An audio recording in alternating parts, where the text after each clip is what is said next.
We'd like to call the meeting to order. Those who are able, if you could stand for the Pledge of Allegiance and a moment of silent prayer, please.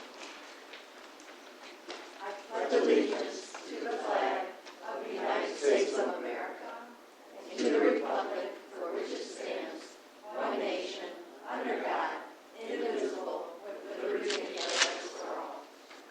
Remain standing for a moment of silent prayer.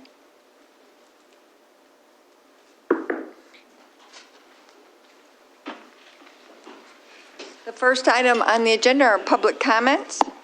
If you could go to the microphone and give us your name, and if you're a township resident or not. My name is Naomi Williams. I'm a township resident. I've been living on Peachcrest for a very long time. I understand we had a new waste management for our neighborhood, and we didn't get a notice. Can I find out what the name of the management company is, and if things are going to remain the same? Anybody know anything about that? Wait. Waste management. I understand the waste management changed this past Monday. They had. We didn't get a notice, and We it'd be still nice. have waste management, but it's a different crew. They were working out of the, I think, Chelsea yard, if you will, and now they're working out of the new Detroit yard. So it's a totally new crew that's running the routes. So will things remain the same or same Oh, day? absolutely. Everything's Okay. exactly the same. Okay. They might have to learn more because we've had a few missed streets and. It would have been nice if we'd been notified, because we had our trash out there, and I happened to find out my neighbor had called, I guess, out here to say, they're going to pick it up, but it's going to be late. So, it would have been nice if we'd have been notified that. Well, it shouldn't have been late. It was very late, because Yeah, I came it home at should- 3 o'clock and my trash is still out there. Yeah, so I appreciate you calling and let us know, and then we're calling them, as soon as our residents call us, Right. we call them and they Because in the work. past, our trash was usually picked up about Yes. 6:30 in the morning. Yeah, 3 and o'clock and it's still out there. Yep, you're right. And the other thing I want to say, it would be nice if we had more police protection. I know I've been seeing people speeding in our neighborhood, just flying up and down the street. I'm just so glad the kids are not hurt or hit. So if we could have some more police protection out there, I mean, you think it's a race course. Shane, did you get that? Yes, Apple Ridge more Apple Ridge, speed yeah, enforcement. Speeding up there, and it's just been real fortunate that none of the kids have been hit. And then I guess about 2 weeks ago, we had a shooting out there.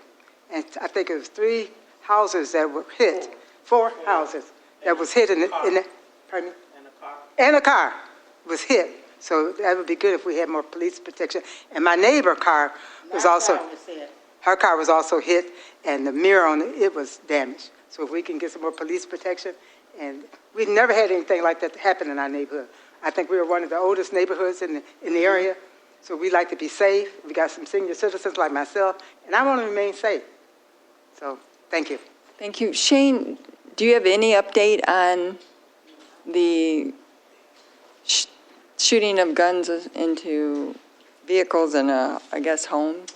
It's still an open investigation, so I can't, divulge a lot of information on it, but we're working on a potential suspect with it. Our CAT team, the Community Action Team, they do their investigations on violent crime, drugs and guns primarily. So they've been working on that case along with some of the other ones that are going on in the township. We think a lot of them are related, but they're currently investigating it. So I wish I could tell you more, but what we have, it's an ongoing investigation.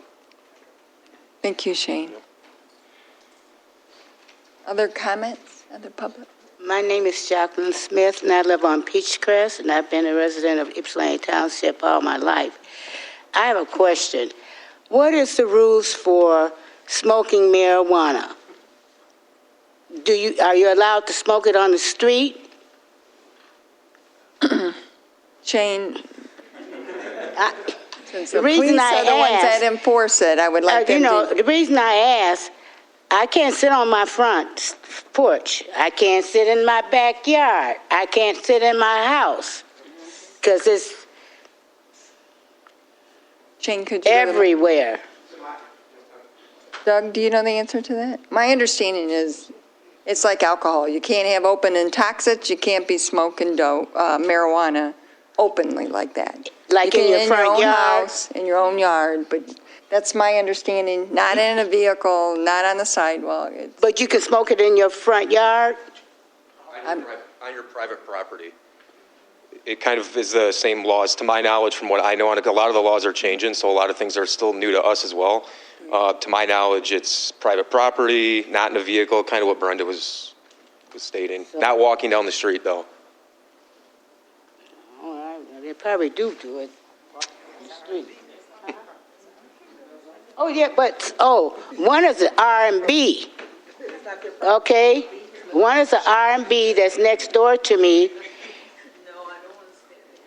And my brother asked the guy the other day, he said, man, are you smoking? He came out on the street, sat on the curb, and he went out, my brother went out to do something, and he asked, hey, sir, are you smoking? He said, yes. He said, what are you smoking, weed? He said, yes. He said, you can't do it on the street. Right. You got to do it in the house or in your yard.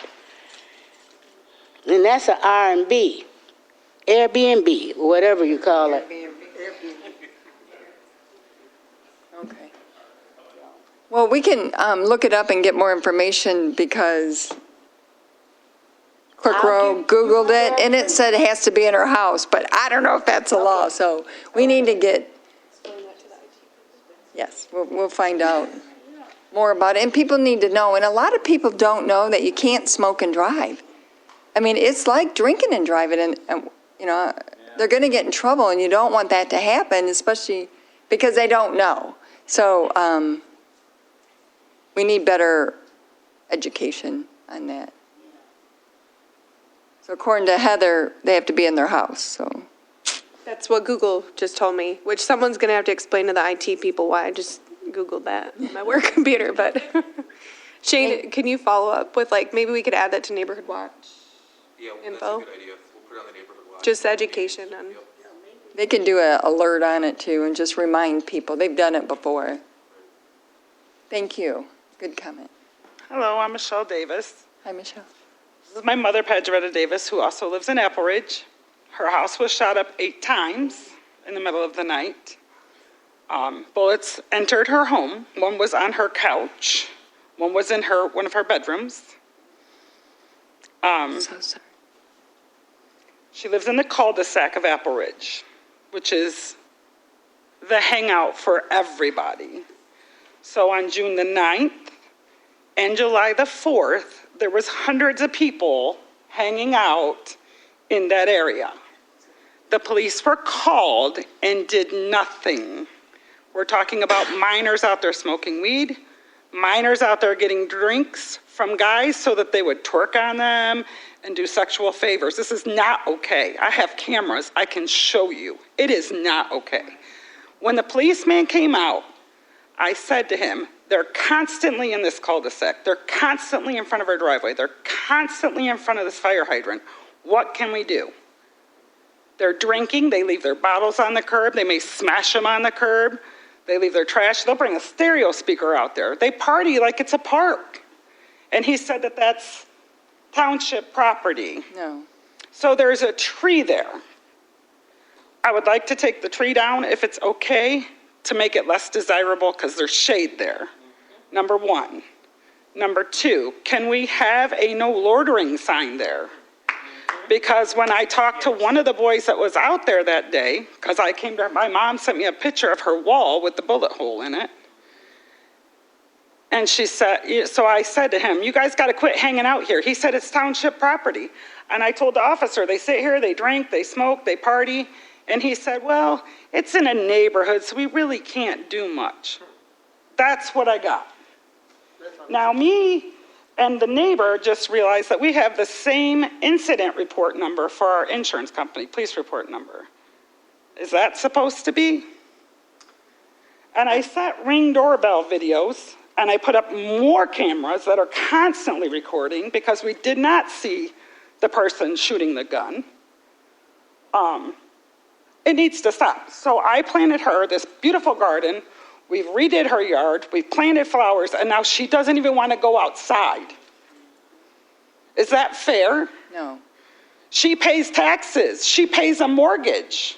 She should be able to live in her house with protection from the officer when needed. I sent video a year ago, and the officer said he was interested in a couple of vehicles sitting there. Could he talk to me? So I sent him my phone number. They never called me back, but they're concerned. The same cars are still there. So I need to know what she can legally do. What can we do? Can I cut the tree down? Am I going to get in trouble if I cut the tree down? Can we get a no loitering sign out there? Can I get an officer to drive through the neighborhood? There's another party coming. I found it on Facebook. It's coming. July the 28th, I believe, the last Saturday of the month. It's coming. And they're going to do it again. I need help. We need help. Yes. Okay. This is too much, and it's not fair. I live on the other side of town, so I'm not too far away. But like I told my mom, our neighborhood would never tolerate this. So why can't they get help? Do they want it to be that way? You know, but my husband feels like the city wants to have a trouble area. I don't want a trouble area in my mom's neighborhood. I need help. Thank you. So Jane? please hear me. I would, if, after the meeting's over, I would like to talk to you if that's Okay. possible. The complaint number, I can explain all that to you without taking up more time here, but I definitely want to follow up with everything you brought up. Jane, you're clear that we can clear a street.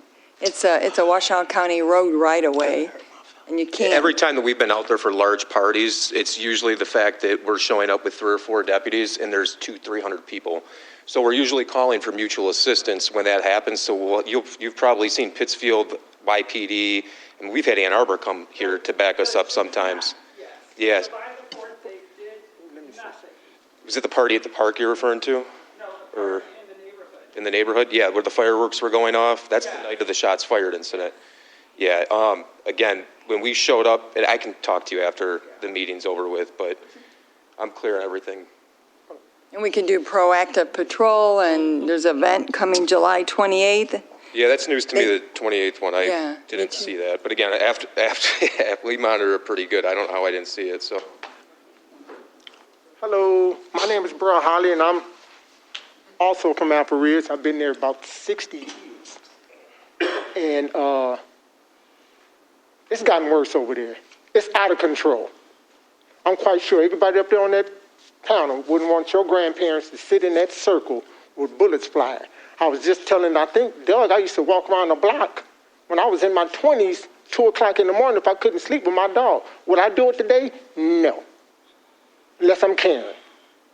It shouldn't happen. And I stay at the far end.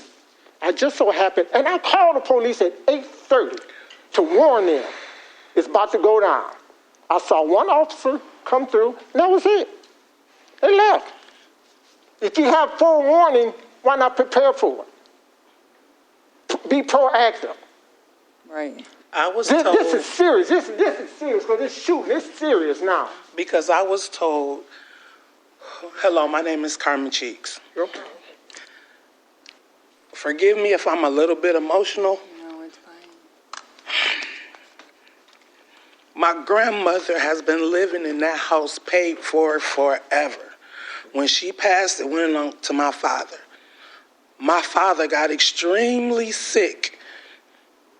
I'm 49 years old, a military vet, work at Ford Motor Company for 21 years, raised my daughter 18 years, had to pick up everything that I owned to take care of my father, to duck bullets. My father is on oxygen. The place that they shot was only a couple of feet from his oxygen, also where my daughter sleeps. I'm trying to contain my anger right now. We have called the police time after time after time. Well, we were told on the night that we called the police that if they're not committing a crime, they can't do anything. I asked the kids, I'm like, because I'll go out and I'm real with the kids. Why y'all out here? What are y'all doing with y'all life? Do you need something to do? It's a lot of grass that needs to be cut. There's a lot of trash that needs to be pulled to the side. If you need something to do, talk to these older people. We got something for you to do.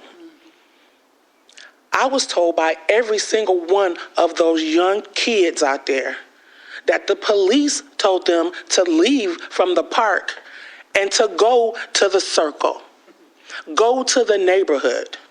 When I spoke to the police in question that day, I have one of their names here.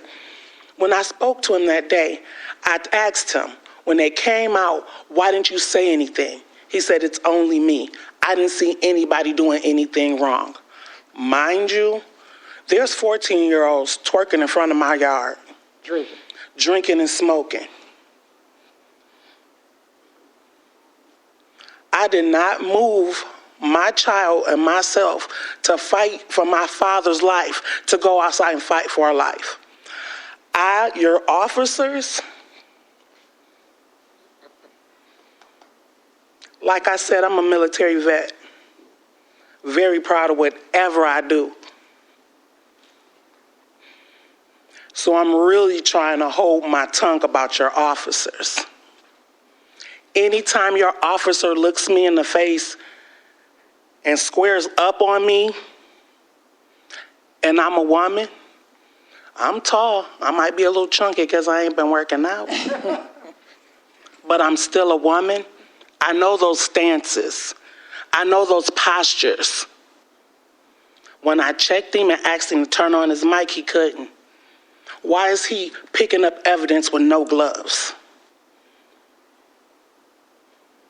It's a whole lot to do with your officers. I asked your officers, you don't even have to come out here on a call. How about you come out and learn these people? How about you know who's supposed to be where and when? How about you quit being scared in the neighborhood? How about the first thing you do is just get up and buck up on somebody? You need to be retrained. You need to know the neighborhood. Because he knew good and doggone well. All those cars, you come through there in the daytime because I see you every day.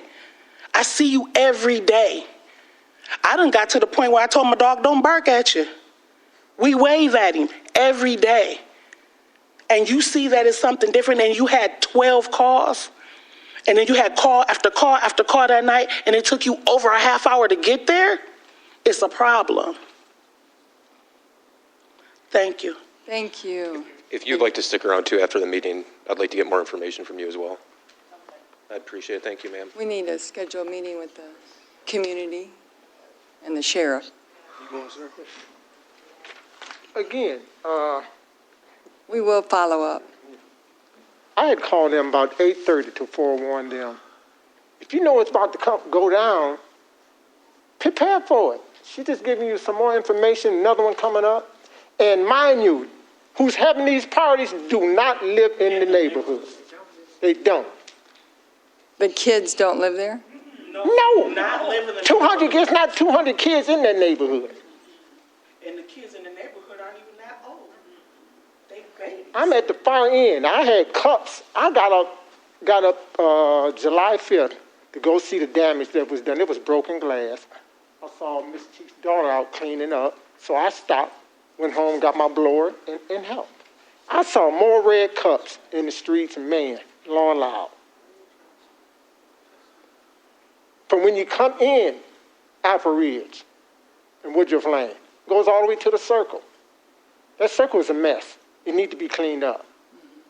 It really does. That tree needs to come down. Out of respect for the elderly people, and I've been there longer than they have. So it's not neighborhood kids, because most of the neighborhood kids are semi-adults now. They don't go down there and do all the drinking and shooting. It's just a younger generation. They're not from the neighborhood. Okay. We will come up with a plan, right, Shane? Yep. No one should have to endure that. No one. Whew.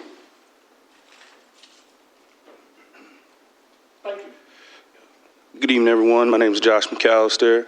I'm a West Willow resident. Madam Chair, I'm a concerned parent of Ypsilanti Township. I'm requesting increased support of the Washtenaw County Sheriff's Office regarding enforcement section 42-3 to force curfew for minors and parental responsibility. Sorry, it was a long night. Last night we were up all night with these youth. We've got these kids coming out from outside of our neighborhoods as well. These are known kids in this community. We got this kid named DeLorean. This kid is 17 years old. He thinks this stuff is cool to post online. Got a couple more flyers for you guys to take all over to Apple Ridge as well. Everyone, we as parents, I got single mothers scared to even go to work on their second jobs right now. You know, and I'm grateful for Washtenaw County last night getting to West Willow fast enough to break up this crowd of kids. That kid, the DeLorean and Devontae have slung a car up Tyler Road at 70 miles plus per hour. They're going to release Devontae here in a couple hours after apprehending him and him running from the police last night at 5 a.m. He was apprehended, but they're going to release him. The guardians are feeling like they don't have any power. The same kind of rhetoric is being said to other parents around here, Shane. You know, I really think that maybe some nonprofits and everybody can come together and maybe we can all have a plan of attack here coming soon. We're working diligently. We don't have a night shift. We need more patrols, especially in Sugarbrook, Apple Ridge. These are kids coming, stealing. There's no pawn shops around here, everyone. They got to take it somewhere, right? So they're coming to steal here and leaving and going outside. Again, these kids are not from our community. These are, last night there were some 20-year-olds walking with 18-year-olds, and what's happening is they're recruiting little kids and into their little groups and cliques. And I want to thank you for your time. Thank you, Josh.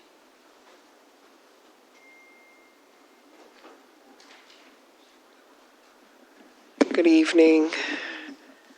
My name is Leah Mills. I am a resident of West Willow. As Josh indicated, just last night. Well, first, let me back up. I want to say thank you, Chairman Stumble. Thank you so much. On the 8th of July, you assisted me in thwarting a big party out in the park that was actually not to celebrate life, but to actually celebrate the death and the demise of one of our youth. And so you assisted us in that by making certain that they shut down the park, made certain that the police were out and present.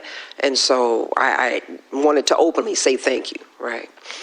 Now let's fast forward here. It continues. It doesn't stop. Just last evening, I'm getting a text at 1:13 in the morning. I'm a resident. I'm a clinical therapist. I work with our youth, our children, love them dearly,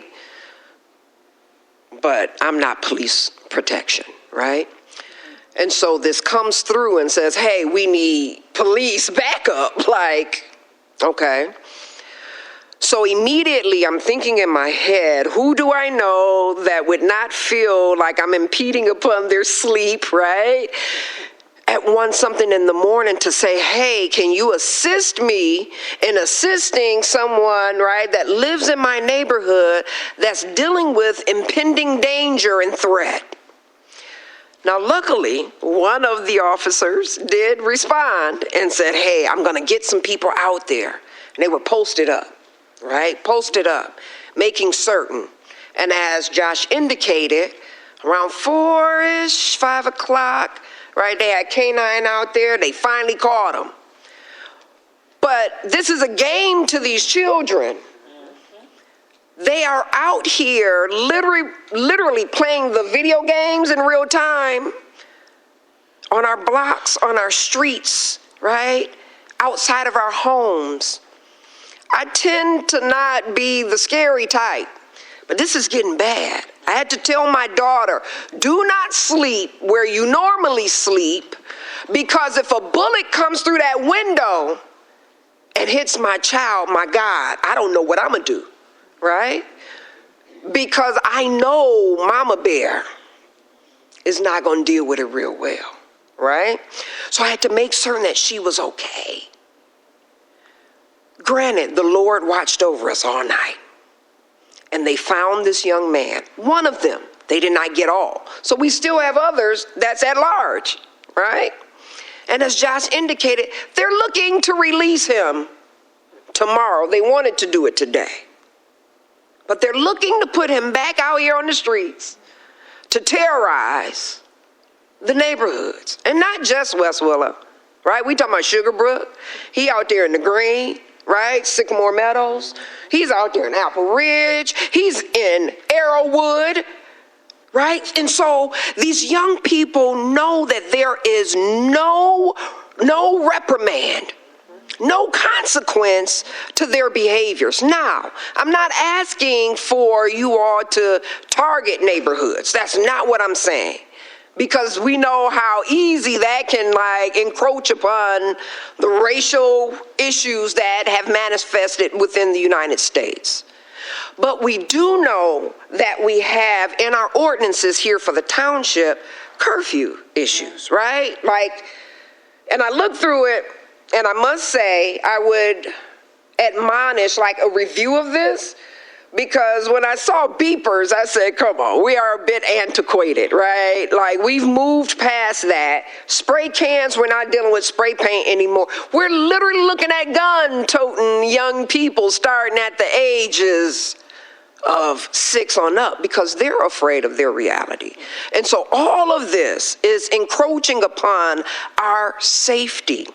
And so I encourage you all, the police, right? The sheriff department. We need somebody out here at night, right? If we have a curfew that ends at 10, we need to have some people posted up at 10 o'clock on the dot that is dealing with night surveillance. We can't expect when these children wind up in the JJ system that night surveillance is doing their job through the JJ system because they don't have anyone working those shifts. Ask them. They don't have probation officers, even though they will put it in their court hearing. The sentencing is for them to have night surveillance. They don't have the employees. So we need our sheriff department to make certain that they are actually adhering to the ordinance and helping us out. Because I want to sleep at night. I'm exhausted today because we was up all night. All night making phone calls trying to figure out how are we going to remain safe and how are the youth, right? Because we do have individuals that carry and they have a license to carry. And if they step foot on the property, you all are going to have bloodshed and bedlam all over this township because the adults are now getting tired of these children running rampant. So I admonish you all, please work together with the citizens as well as with the sheriff's department, and let's come up with a viable plan that doesn't target but still keeps our community safe. Thank you. Thank you. Any other? Tyrone Bridges, 264 Oregon Streets. I'm a part of the Josh and Leah clan. Got a call early in the morning too. Couldn't sleep. Y'all know I went into gang action mode, trying to figure out what can we do to cut them off. While they on the streets, I'm making calls to law enforcement, to my buddies. Because our current administration at the sheriff department, you can't reach certain people like you really want to because the community will find out that you made that call. But you know, I don't care. I've been there, done that. You know, I got that experience. Black Watch Security. We are alive today and we are reactivated. It seems like our public officials right now are comfortable, very comfortable. You know what's going on in your community. It don't take no people coming here, 2, 3, 4 people coming here and tell you what they've been doing all through the night. It's all about these funds that y'all been shifting around and playing with, finagling with. The $1.2 million that the Supreme felons have gotten, talking about ain't no crime in the community. That was a fishtail lie. Ain't no orange capes running around here in West Willow. There was a murder that happened over there on the south side of Ypsilanti. Now they're saying it's not a murder. It was somebody just up and just died. So what we need to do as politicians that are running this year, remember you got eyes on you. And understand these funding that you like hurry up and got rid of because y'all gonna lose them. Y'all forgot what the boots on the ground in West Willow look like. What the boots on the ground with these people over here. Y'all don't know what we do behind closed doors. Doug, you know. But see what it is, y'all township officials, Brenda, you too, y'all need to get on board with what we're trying to do. We're trying to help save lives. And we ain't out here talking about we superheroes and got capes on our backs and none of that. We are out here. The sad part about it, I had the information that came to me through my show about the doggone suspect who shot them 4 babies and killed them 2. And I got it to Washtenaw County Sheriff Department immediately. Doug got a copy of the email. The Sheriff Department. I'm going to say this one time. Washtenaw County Sheriff deputies need to quit making it political. Y'all need to work with these people on the ground and let's get these doggone guns off the streets. Call me on what I say. Call me on it because you know I know how to get gangs off the streets. Period. Township officials, Stan, you included because you was a former cop. Do something the right way. Shift them funds the right way. Call me on what I'm saying because you know I can call you on anything you come back with because y'all not out here at nighttime. Y'all sleeping in your beds. Leah works. Josh got a family. I'm by myself. But when I die, y'all gonna have no more Tyrones. When Josh die, y'all ain't gonna have no more Josh McAllisters. When Leah up out of here, what y'all gonna do? You can't depend on the Washtenaw County Sheriff Department. You can't depend on the $1.2 million that's been gone. Y'all get with the program. We trying to help our community. I want them doggone pens to act like y'all care about what the hell we trying to do. All right. Any other comments? I do have to agree, there's no accountability, absolutely none, from the prosecutor's office to the sheriff. They have to enforce rules. Rules are meant to be enforced. We live in a society that requires laws, and you should adhere to them. They should not be in the middle of a street. They should not be doing that. That is a roadway. You cannot drive through a roadway when there's all the kids and the drinking and the party. You can't do that. So I'm sorry that that happened. There are laws that can be used to help with these situations.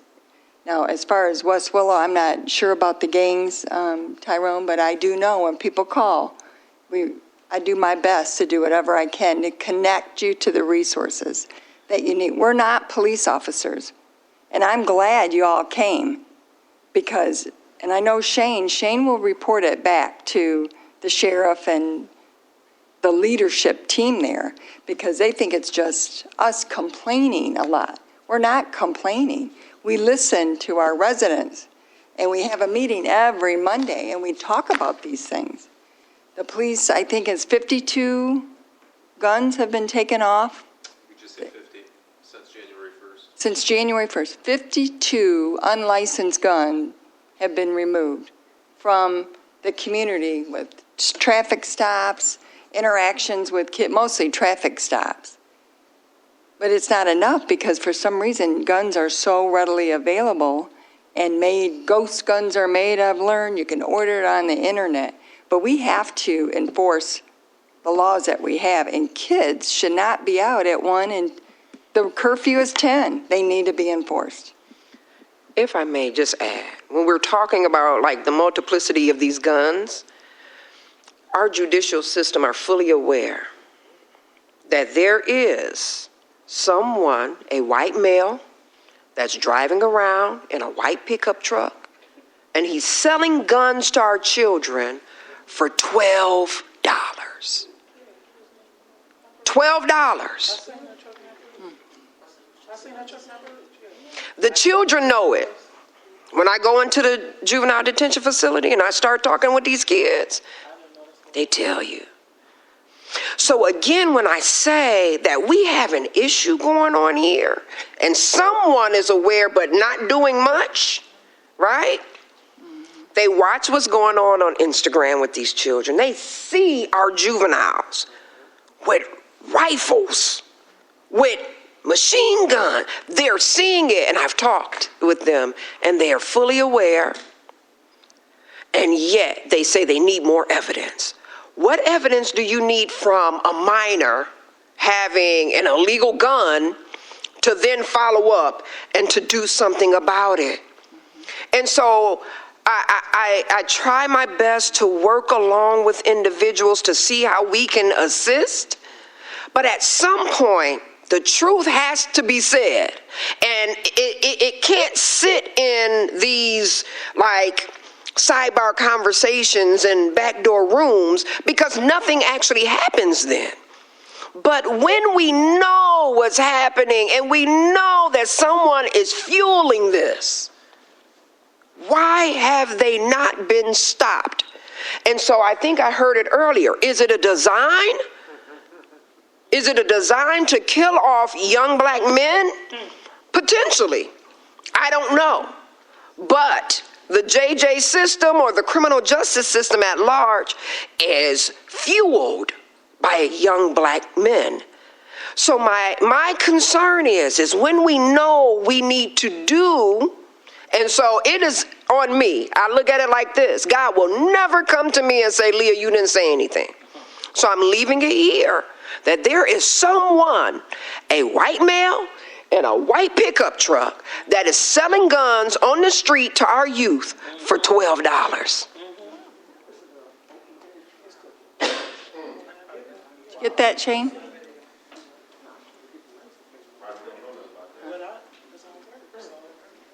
Shane, are you aware? I oversee the community action team that I talked about earlier. That's the first I've heard of it, a white truck with white guns. And I'm just curious if anybody here has called our dispatch center before to report that, if they've seen that happen or had knowledge of that. Because that's the first I've been made aware of it. I follow up on every single crime report that occurs within the township.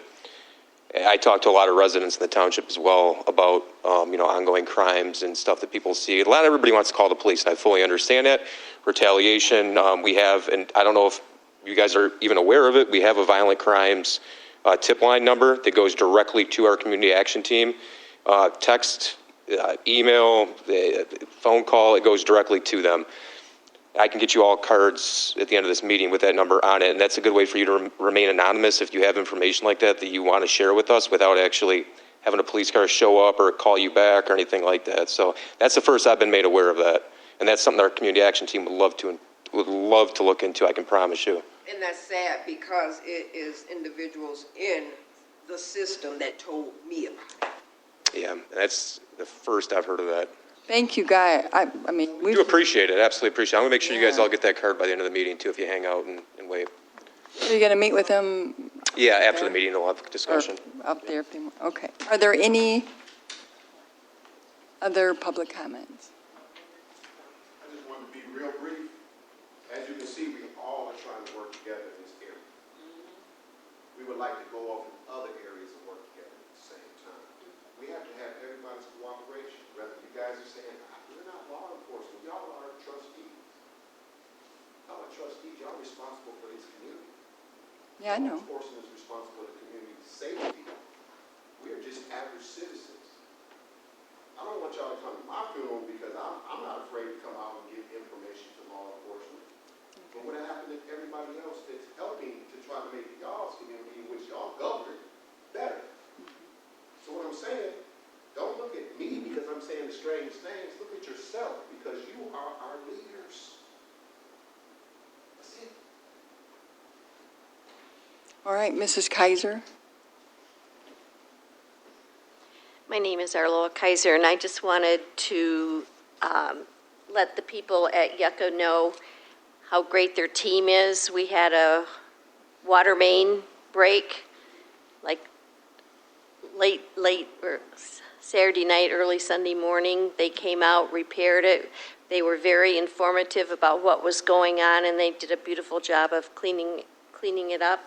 And the crew chief was Terry Osborne, and the rest of his team were there. Very nice, and they kept it quiet in the middle of the night so we could still sleep. And Thank you. thanks to them. Thank you, Ms. Kaiser, for saying that.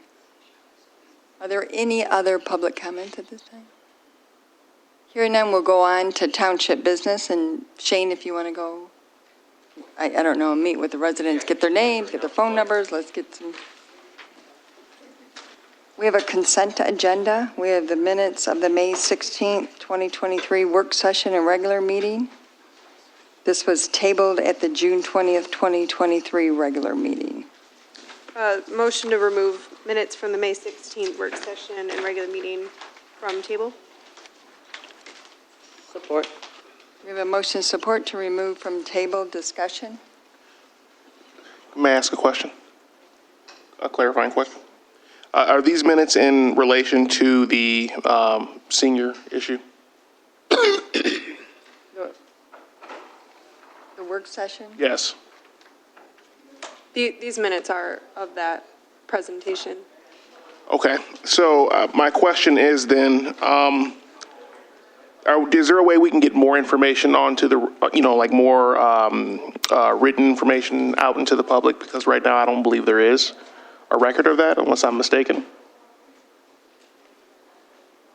In the minutes. In the minutes? Yes. So Yes. we can always add more stuff to the minutes. This is the second meeting that these minutes have been to, and they should be approved tonight. So if you guys have things that you'd like me to add, if we could discuss them, say them now, so that we can proceed forward with them, that would be great. Anytime there are changes to the minutes, you can always email me or Lisa. We're happy to make those edits. I've received no changes to them other than Supervisor Stumbo provided me with a couple comments at the last meeting. And it was on this issue. Because what I wanted as part of it is some of the comments that our trustees made were just really good about how another millage makes housing unaffordable, and there was a lot of information about how our county doesn't even have a budget for our seniors. I mean, that's what Mrs. Foreman said. I do wish, well, I said it then, and I'll say it, and I gave it to you, but I think we should say more about, so people know that they're going to actually ask for a millage and what we said and why, because there's no record of it. I heard they had another meeting, and they're moving forward with the mill. I just heard that. And I don't know if they've been to other communities or not. But I think it's important that if a tax millage is going to be proposed again, that residents just, they want to know. So, and I know you said something that was just very passionate and very good. And a couple other people said something, but I do think we should reflect those comments in the minutes. So if we could add that part, then I'm okay. Madam Chair? Yes. Just an additional thought, I'll tag on to what you're saying, and I agree with what you're saying, is that audio postings are helpful, but not everyone is necessarily tech savvy enough to navigate to that place as they would be able to get a written record some sort of way. So I just think more information that's out, the better, and the more ways we make it accessible, the better. Especially with something that's related to seniors, as we do, as we know, seniors don't always keep up with technology. So just another avenue would always be helpful. Just my thought there. So was that a friendly amendment to amend it to include? Yeah, should I make a motion for a friendly amendment? Does that need a motion? Right, or no, we didn't. No, you're right. So you want a motion to, we have a motion to support, who supported? Well, you know. Gloria. Peterson. Sorry, I'm trying to help you. So we can remove from table? All in favor? Aye. Aye. Opposed? Motion carries. Now we need a motion to approve minutes with more information regarding the comment. I'll make the motion. Support. And then just, Madam Chair, I would just ask if there's, like, we will listen to the tape again, but Ryan, Trustee Hunter, if you could please send us an email with whatever particulars you want. And I do have yours. Okay. Somewhere in my shuffle. They're moving quickly. Yeah. That's what I found out to make this another, and it's $20 million in revenue. And I think it's also the fact that our own county don't even have money for our seniors, like they can't document and tell this committee how much money they spend of their funds on the seniors. That's just unbelievable, frankly. We have a motion and support. All in favor? Aye. Opposed? Motion carries. Item B is the minutes of the June 20th work session regular meeting, statements and checks, and the treasurer's report. So move. Motion Rowe, support Eldridge. Questions or comment? All in favor? Aye. Opposed? Motion carries. Next item is the attorney's report, general legal update. Mr. Winters? Madam Chairperson, I had a list of things that I wanted to bring up tonight, and I know that the audience had some very strong comments that I wish I could have maybe responded to a few of those comments, because like many of you, I was born and raised here. I know the families that from the Apple Ridge area very well, the ones who spoke tonight in regards to their neighborhood and what has happened over there during the last number of years. One thing that I was hoping to at least also speak out somewhat, because I've been an attorney since 1978, so I think I have at least some insight into what I have seen in the criminal justice system. What just recently happened with the shooting of the four young individuals in our township, two of which died, has troubled me greatly, maybe for a different reason, and I'll explain why. I think it could have been preventable. When I say that, this is why we've talked about this before, about being proactive. The young man who actually is now facing 2 counts of open murder and 2 counts of attempted murder and many other counts was arrested back in August of 2022.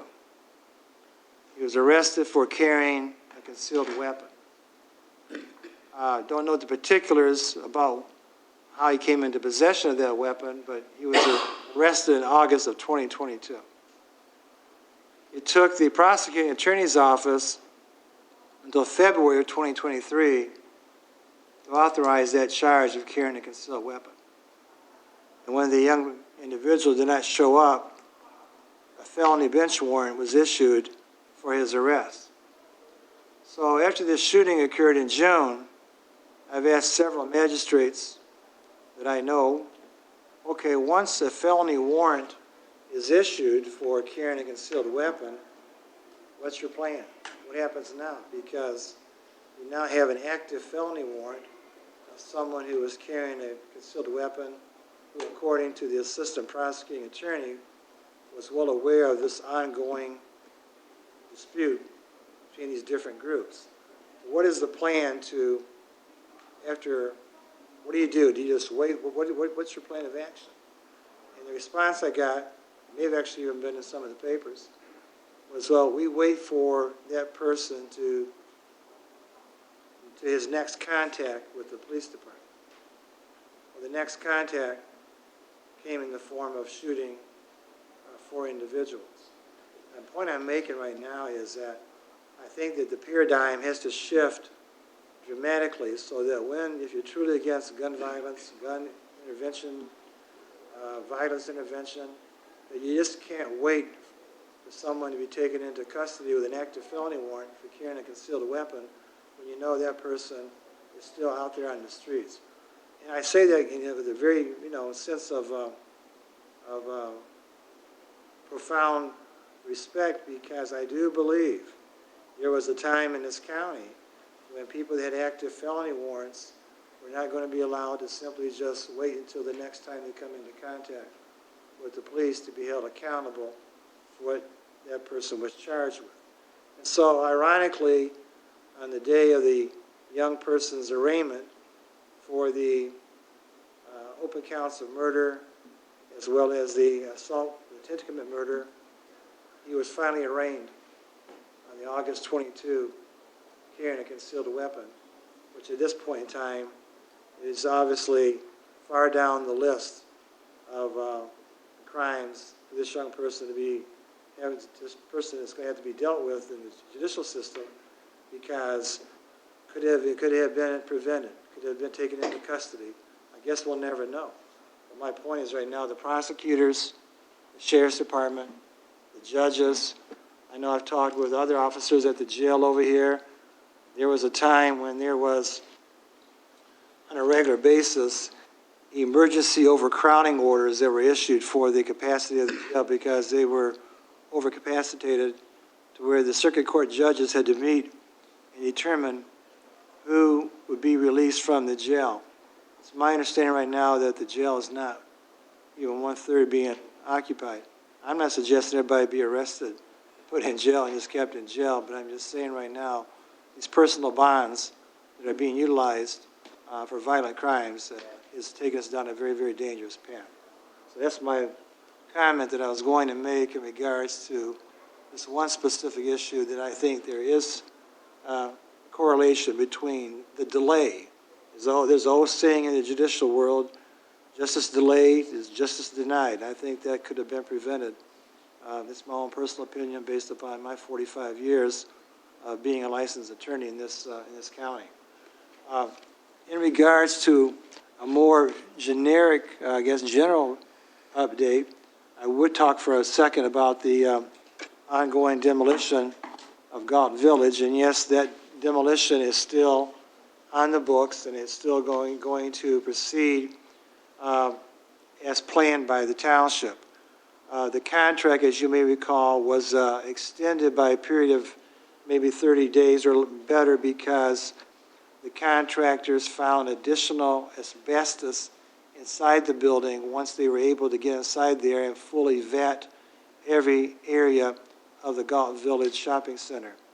In talking with the township's consultant right now, after having the fence re-erected and the site security doubled down in regards to making sure no one gains entry into that building, Homrich has completed the waste removal of what they call the universal waste removal from the property, and that has all been removed and disposed of in accordance with the protocols for disposal and recycling. So that portion has been completed. I'm not really sure all the different kinds of fluids that come out of this building. I'm not really sure all the different waste that comes out. This is separate and apart from the asbestos, but all those materials have been removed. They've also gone ahead and reassembled their crew this week to continue with the asbestos abatement. Their focus right now is on the eastern portion of the site. There's two different buildings over there. The eastern portion is the one that faces the service drive. It used to be a beauty supply shop there. I think Dollar General may have been there, pizzeria. They are working in the next 2-3 weeks to complete the abatement of that so-called eastern site building, after which they will then demolish that building in its entirety. During this time period, I've been advised that Homrich is working with Yucca, other utility providers, and anybody else that has any authority over the utility disconnects. So I don't know if Mr.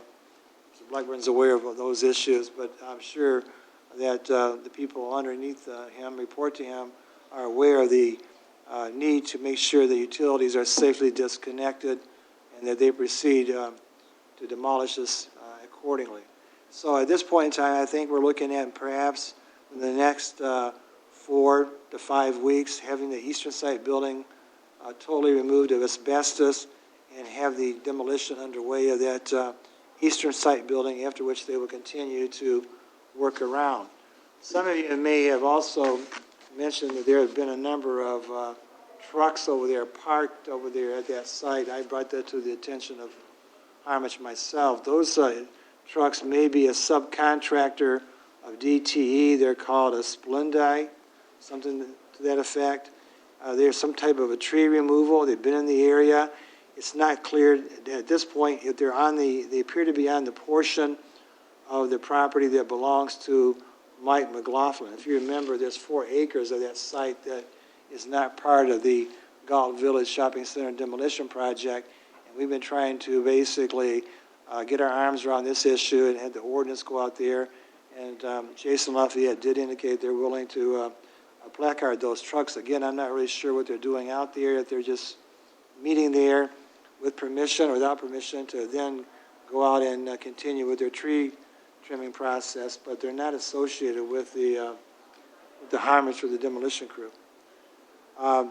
SME continues to be on site to monitor the abatement activities and continue to obtain and review the samples that are being taken to making sure that they are in compliance with the standards of the state and federal government in regards to asbestos material. So, again, I think they're on track to have this completed sometime in late August, September, but there was somewhat of a 10-day downtime during the 4th of July holiday week where many people were on a vacation. So that should pretty much, at least for the time being, give you as current information as I have in regards to the Galt Village project. One of the issues we did talk in the work session also was this issue about the rat abatement issues. That's a township-wide problem, and it goes hand in hand with trying to maintain neighborhood stabilization, and it's important that we have a clean community as well as a safe community. And I know the township has got it as one agenda item tonight in regards to a house that's not followed that protocol. And we'll continue to try and be more proactive as possible in regards to getting information out to everybody in regards to how to limit the proliferation of rats that continues to plague the township in different, well, in many neighborhoods, not just one, but many neighborhoods.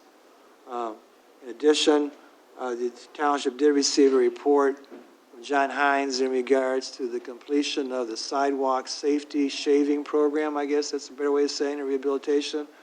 There were hundreds of houses over there in the Rudaville as well as the Holmes Road area in which the Precision Concrete repaired those sidewalks, trying to limit the number of potential trip and falls. We've seen the results of people that have fallen, how serious the injuries can occur, and according to at least my information from Mr. Hines, we're now in the process of getting that detailed invoice that will tell us chapter and verse as to all the different houses that were identified as being in need of a sidewalk repair, so it could be filed with the clerk's office and also be part of our insurance protocols as to how much we value trying to maintain safe pedestrian walkways in our densely populated neighborhoods. We continue to deal with what I consider to be just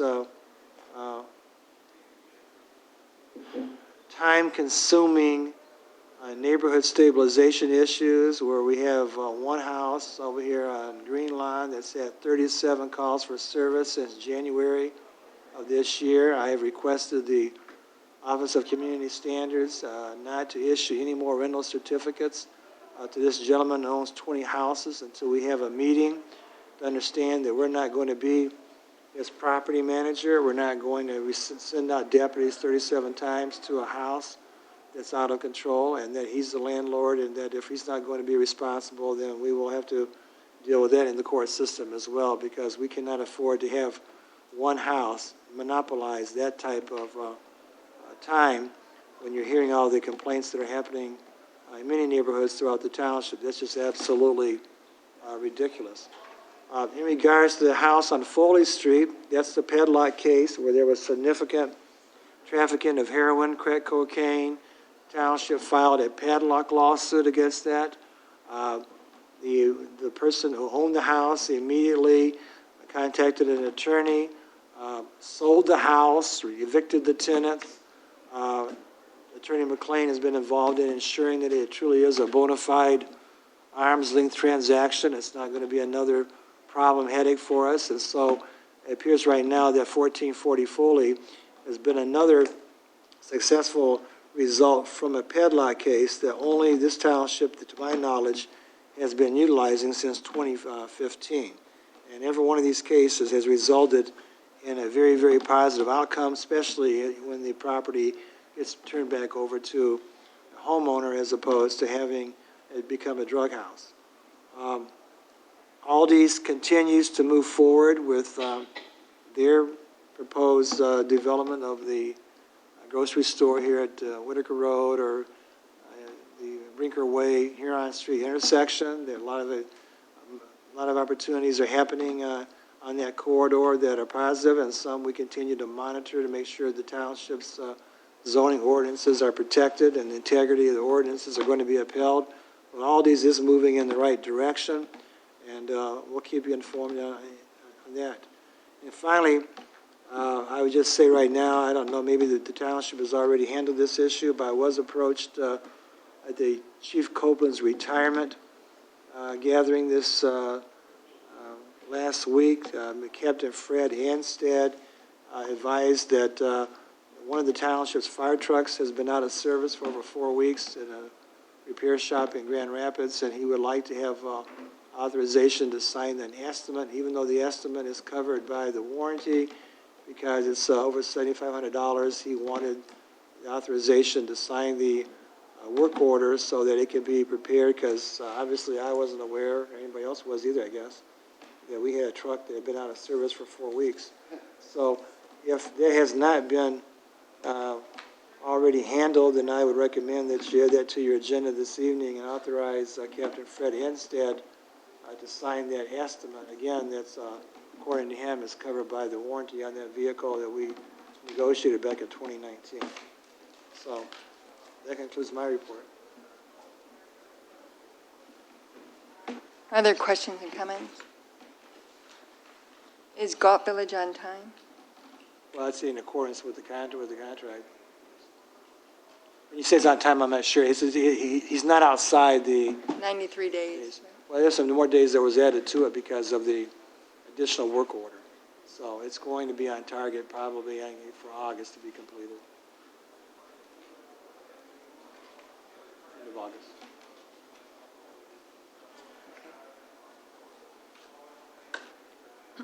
All right.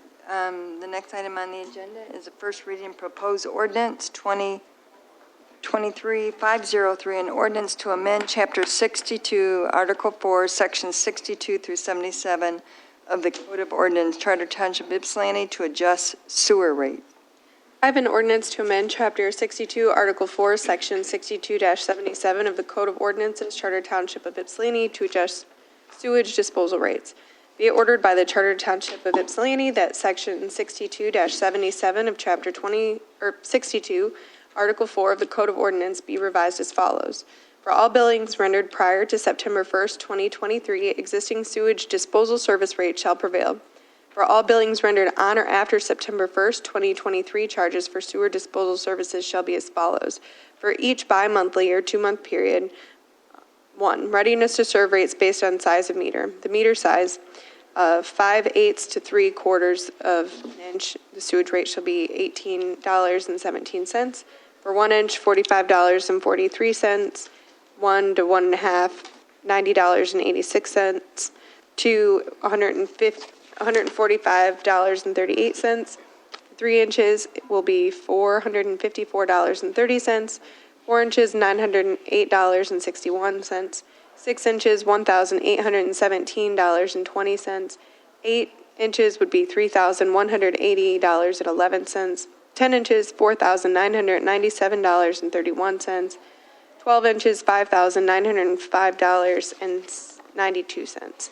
And then for 2, the commodity rate would be $2.99 per 100 cubic feet. I would so move the first reading of proposed ordinance 2023-503. Support Peterson. Good evening, Supervisor Stumbo and members of the board. As discussed during the work session, the authority recently completed the fiscal year 23-24 budget. The sewage rate was taken to the Ypsilanti Board of Commissioners at the end of June. The thing that we want to point out is we definitely had a really rebound year in last fiscal year. We saw consumption increase kind of coming out of a post-COVID type of recovery. What we're still really trying to determine again is was that a really good year for consumption for the authority, or is that the new baseline? This is kind of yet to be determined. For fiscal year 23-24, we expect we're budgeting for expenses of $48.4 million, and really the drivers behind the increases, the budget is about $1 million over last year. Those are kind of broken up in a couple different components. Utilities we expect to go up about $235,000 in this fiscal year, primarily driven by an upcoming increase in the natural gas rate. That's part of the incineration systems that's utilized at the wastewater treatment plant. And the contract that we have at the utility, there's a fixed rate that we pay right now, but that contract will expire about 3/4 of the way through the fiscal year. And we've already been given notice that rate is going to go up substantially. So we're anticipating for some cost increase there.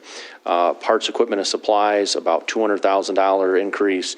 We buy a number of components on the sewage side of the business, whether it's electrical components for pump stations at the plant, pump equipment and so forth. Definitely seen increases from the manufacturers on those items. Professional services, that can be, we expect increases of around $400,000 there. That can be anything from skilled trade services that we use at the utility for electrical, engineering services, millwright type services at the treatment plant. The cost of doing business with those contractors, vendors, and so forth is definitely going up. And then lastly, one of the smaller items is chemicals. There was a pretty large increase last year that we saw. It's really being driven by sodium hypochlorite or bleach that we use at the wastewater treatment plant. And long-term, for pretty much all chemicals at the wastewater treatment plant, we see an ongoing increase. Some planned capital acquisitions for this next fiscal year include, of course, road repairs, which is kind of an annual cost that the utility absorbs. These are, mainly costs that are driven by sometimes sewer and water service repairs that we provide for customers that most water utilities do not provide. So when we go in and have to take care of that green belt area for a customer, then we come back and have to do restoration efforts and so forth, and also includes main breaks and so forth, sewers work that's, in the public right of way and so forth. It's also in the budget highlight document gives a number of different projects. In regards to the sewage side, the main projects that we're moving forward next fiscal year, we brought for the bond issuance here recently to the Board of Trustees. Those include the ultraviolet disinfection improvements and also include headworks odor control improvements at the wastewater treatment plant.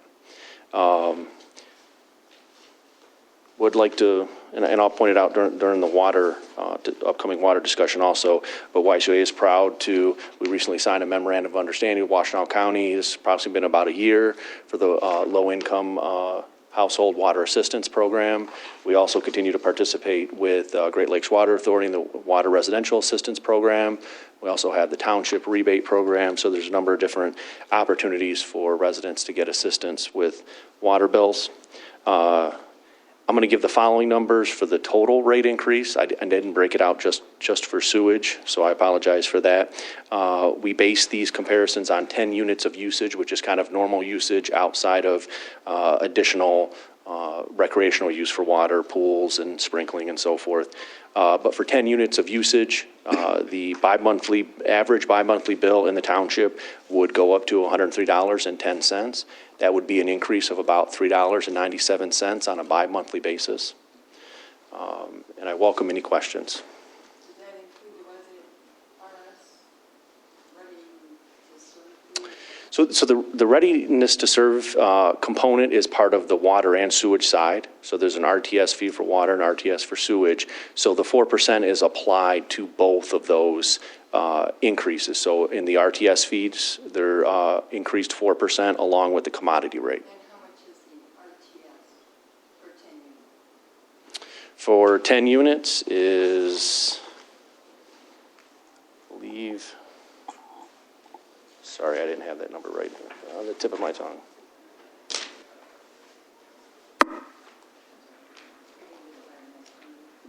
It's right in one of these sheets. So RTS would be $18.17.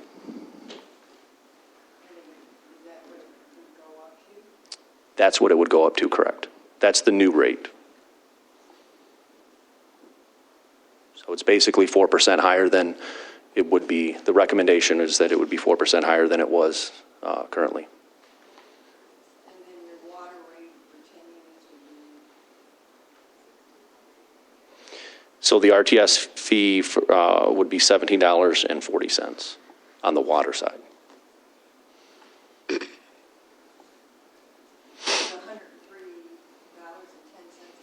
I'm sorry, does $103.10 include water and sewer? Yes, I'm sorry, I didn't break out just the sewage, but the $103 encompasses the RTS fees, the commodity rates for 10 units of usage, water and sewer. But I know this is just the sewage But the rate total, increase, but the total I'm giving is total. $397, including RTS, water and sewer. Absolutely. Questions or comments?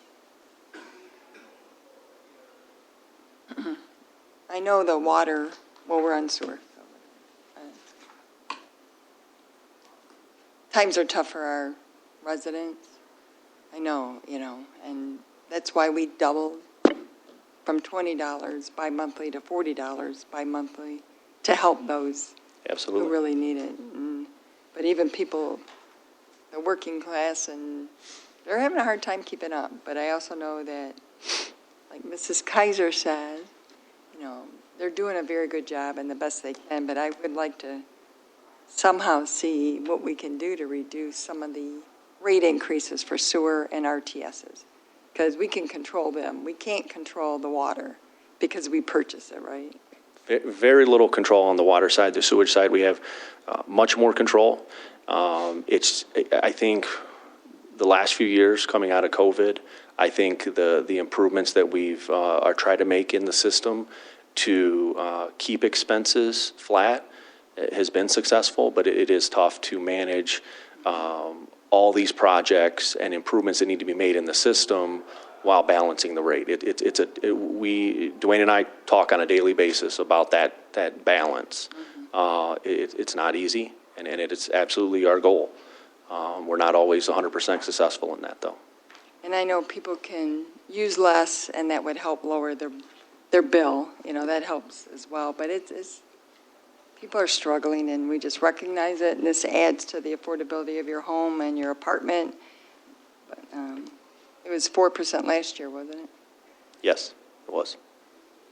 Think it'll be less next year? I absolutely hope so. Okay. Any other questions or comments? Madam Chair, just one little thing. Look, you had 2 flyers that could Yes. possibly help residents.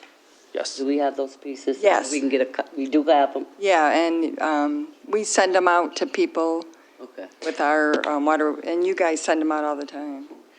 We actually don't mail them out very often. Or if people ask for assistance. If people call, yes. So on the water, Gail, who runs kind of that program at YCUA, customers contact her. She works with them on a one-on-one basis to get them enrolled, mail them information.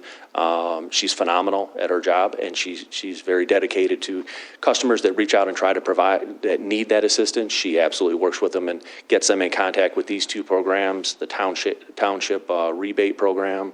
And Lori, the social worker, connects people with resources, and she has them all, and, any way we can help get the information to people, we do. Thank you. Thank you, Gloria, for bringing that up. Any other, this is an ordinance, so we have to do a roll call vote. Swanson? Yes. Yes. Yes. Rowe? Yes. Stumbo votes yes. Eldridge? Yes. Hunter? Yes. The first reading is approved.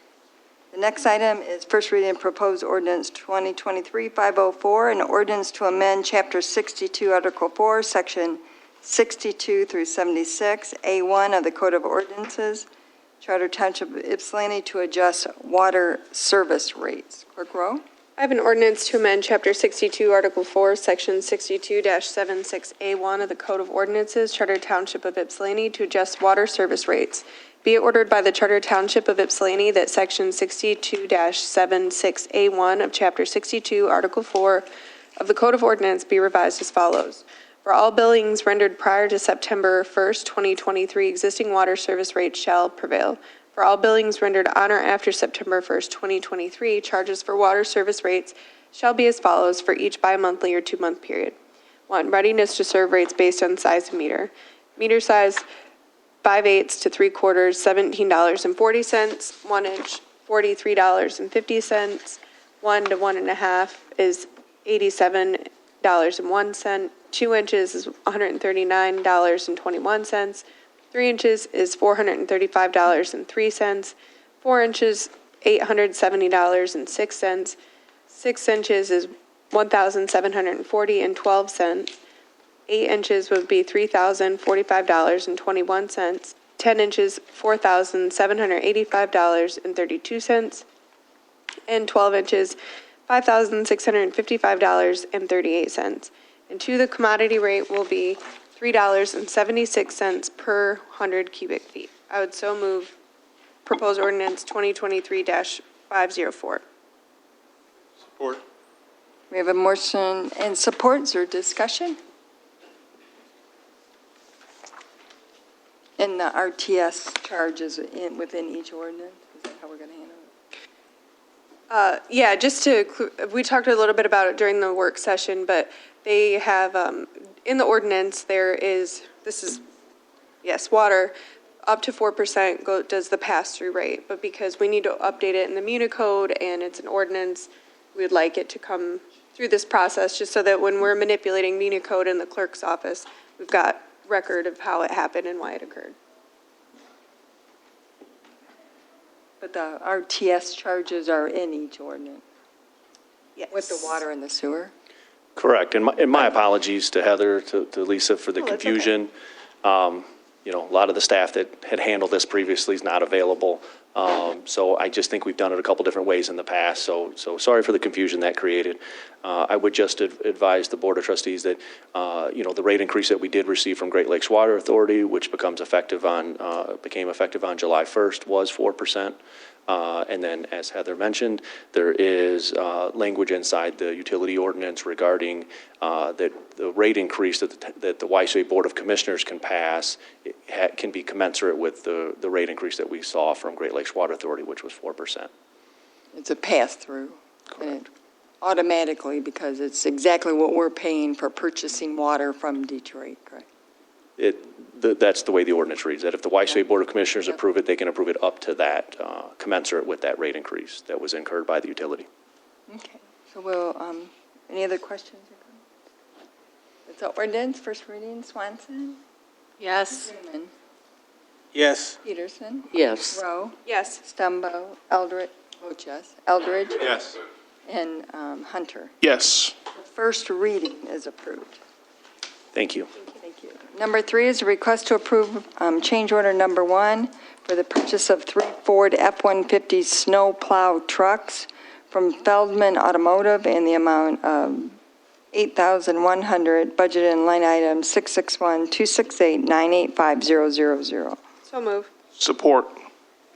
Clerk Rowe, do you want to read the memo? Yeah, we discussed this briefly in the work session. The Residential Services Department is requesting the Board of Trustees to authorize change order number 1 for the purchase amount of 3 new Ford F-250 trucks in the amount of $154,350 to $1,600 $1,450. This change order is required for the purchase from Feldman Automotive Group of the vehicles to add to the Parks and Grounds fleet. The change in the original amount is due to a miscalculation due to adding dual battery operation that was recommended due to the nature of the use of these vehicles. And again, these vehicles will be used to help plow snow and for our Parks and Grounds staff to service our community. So this is just a change order, number one, to purchase them. Questions or comment? All in favor? Aye. Opposed? Motion carries. I don't even want to think of snow, though, right? We have to. Number 4 is a request to confirm authorization for circuit court litigation to abate a public nuisance located at 580 Kansas Avenue, which is budgeted. So moved. There's a, thank you, motion by Eldridge, supported by Swanson. In the pack, did you guys go over this in the? Mm-hmm. This is, like Mr. Winters talked about, there seems to be a lot of vacant houses that have become homes for rats. And they're multiplying and spreading in the community, and we were able to address them in West Willow with enforcement, education, and accountability, believe it or not. And so we need to start doing this again in some of our areas. Oakland, Hawthorne, and Thurston have been calling. We received a call from a place on Holmes Road, and if you don't get on it and treat it, then they will spread very quickly. So I'm glad this is moving forward, and we're just confirming the authorization to go to circuit court in order to abate it, the public nuisance. Any other questions or comment? We have a motion and support. All in favor? Aye. Opposed? Motion carries. The next item is to request to approve the recommendation of the Township Assessment Department that Ypsilanti Township consent to the revision to the plat for the Patty's addition to Ypsilanti. So move with the understanding that this would authorize, as Attorney Winters discussed, Brenda and I to sign the consent. Support. There's a motion support. Is there discussion? I'm sorry, I was a little late, came in when this was being discussed. And I heard Debbie ask questions. Did you get your questions answered, Deb? Location. The plan and the location. Madam Chair, it was Attorney Winters' recommendation that we just add it for us to sign, and then that will remove us from any further. There's two options, litigation of it. Okay. From my JD, DJ, Juris Doctorate. So we're authorizing the supervisor and clerk to sign? Yes. There's a consent form that comes with the lawsuit that you can sign and will be removed from the lawsuit. And is it being added to the city of Ypsilanti? Is it? It says addition to Ypsilanti, that's why I'm a little. It's the name of the plat. It's just the name of the plant? Yeah. Okay. I'm going to go with it. We have a motion and support. All in favor? Aye. Opposed? Motion carries. The next item is Budget Amendment 10 with the update. I have a motion to amend the 2023 budget, number 10. This is the revised one. I'd move to increase the general fund budget by $11,043 to $14,608,507 and approve the line item changes as outlined. I move to increase the recreation fund budget by $7,000 to $779,335 and approve the line item changes as outlined. So move the budget amendment.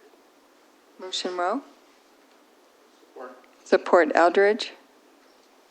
Questions or comment? All in favor? Aye. Aye. Opposed? Motion carried. The next item is a request to seek sealed bids for the fence replacement at the Hewitt Road Fire Station. So move.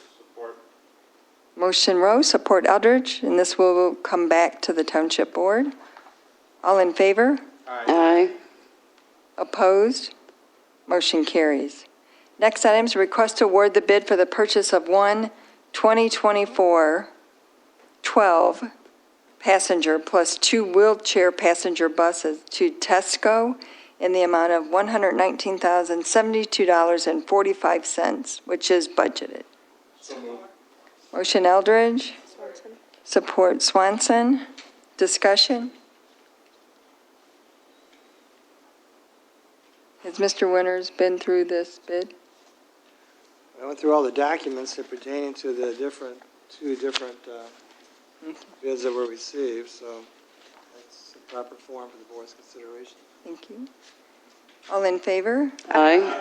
Opposed? Motion carries.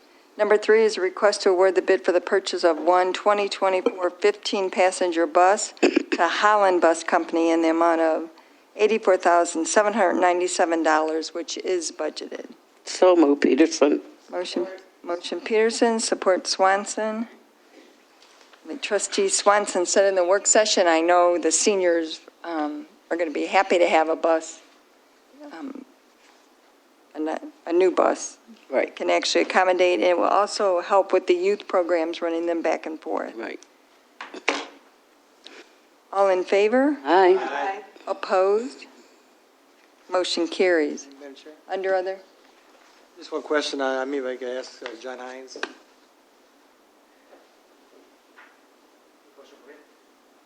On both of these purchases, I know there's a very extended timeline for when they're going to be delivered. What was the amount that you were going to require up front to encumber the order? I'm sorry, could you repeat that? You said something about the timeline was the Both amount. purchases, they estimate maybe 6 months or more before they'll have the delivery.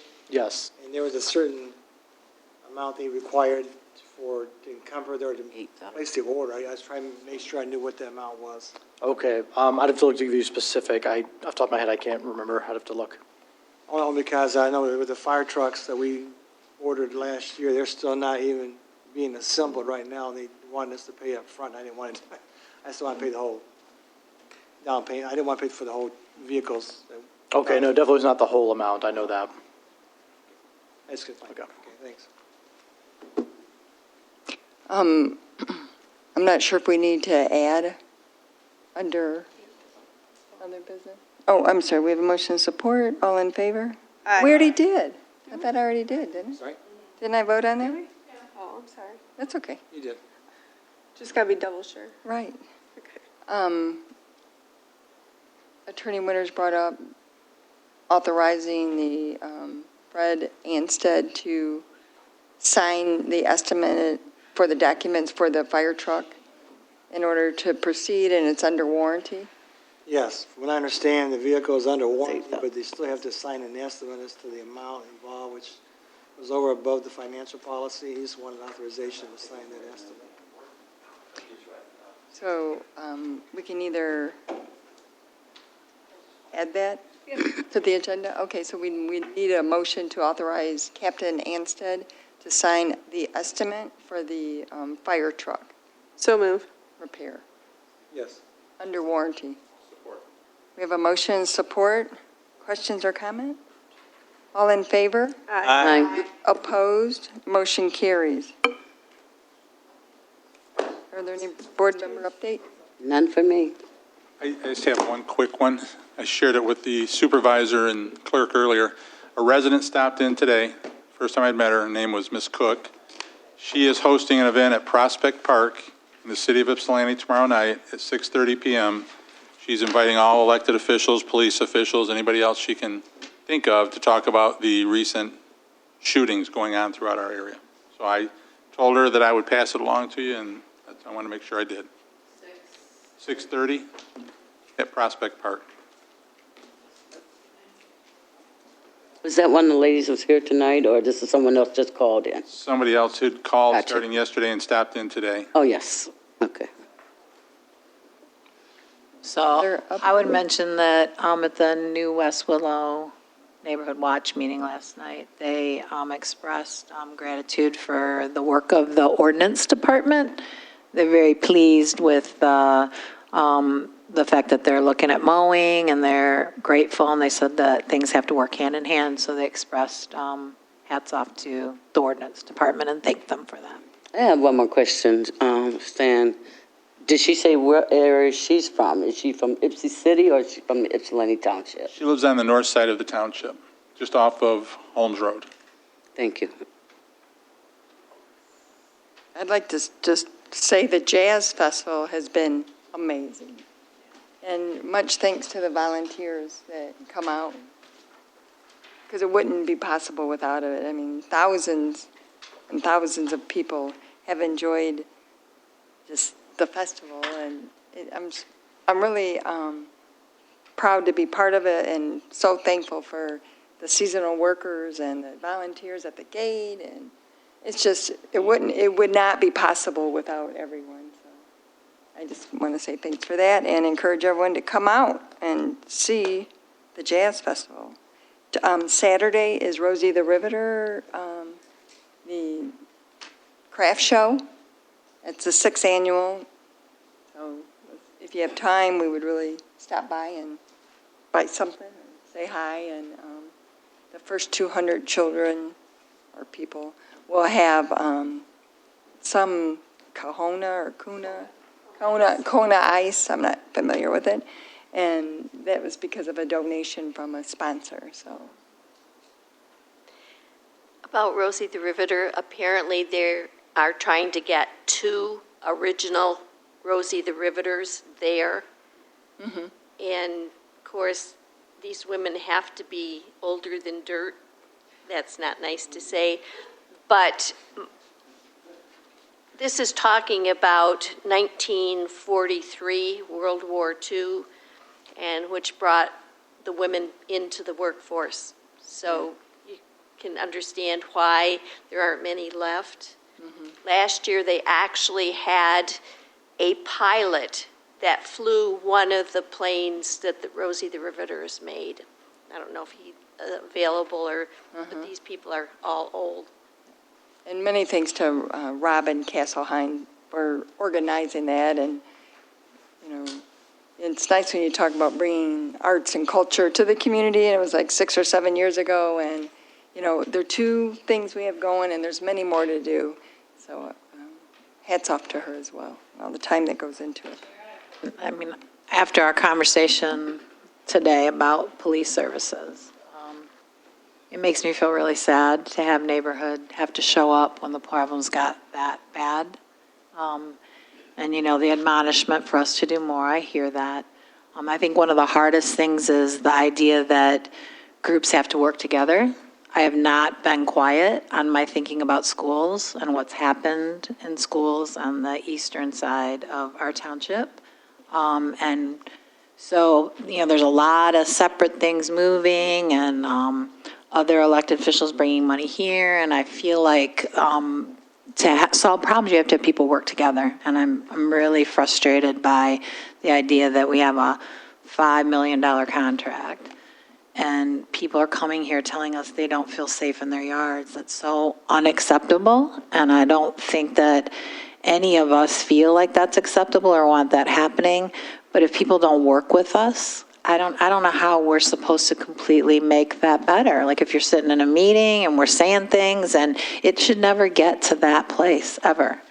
And then the other side of that is if you want like change at a youth level, you have to watch what's happening in the schools. And I am an employee, a 37-year employee working on that part of in that part of our community the entire time. Not enough attention is being paid to what's happening in the schools. It's just not happening. People are not as aware, and you cannot solve the problems if we're just asking the police to do it on the very far end. We have to be monitoring what's happening at the schools, and everybody has to be at the table helping each other. And I know people are sick of hearing me say that, but it's not okay. And Attorney Winters, thank you for connecting that the death of those 2 young people back to this idea that processes weren't taken care of, and we will never know whether that could have avoided that death. And so meetings at parks are important and people have to be involved, but the things that are already in place to take care of our community have to be followed too, whether it's the schools or whether it's the laws we have. We can't have people deciding they're gonna shift something because you don't know how that changes the rest of the environment. I mean, I'm a teacher. You have to have rules and boundaries in a classroom, or any teacher will tell you, you will have complete chaos. And that's me and 28 people. So it's really hurts my heart today. I mean, kids that go to my school live in that neighborhood. Live in all these neighborhoods where the problems are. So if it's not safe for people to be there, people should be holding us accountable. But then, Shane, the police have to be with us, and I'm not saying the deputies, like if leadership's coming to a meeting with you guys, they can't shake us off because you're here to hear it. Nobody else is here with us to hear it.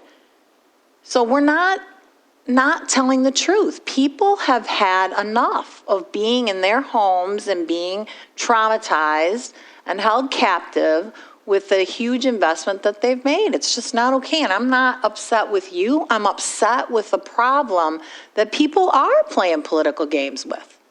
It isn't about who's going to be elected in 2024. It's about the quality of life for people who live here right now. And it's beyond frustrating to see that all circle up.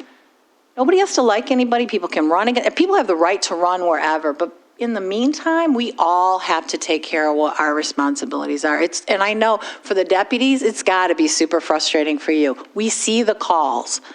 That table makes it really clear that deputies are getting out and they're doing what they're being asked to do. I don't know about the stuff that was said tonight. You went out, you met with them. You're going to be able to follow up on that, but it's just not okay to not have our community be safe when we've spent $5 million on it. If it took more and we felt like we knew what we were getting for, I mean, you can look at those kinds of things, but right now we don't know what we're getting for $5 million.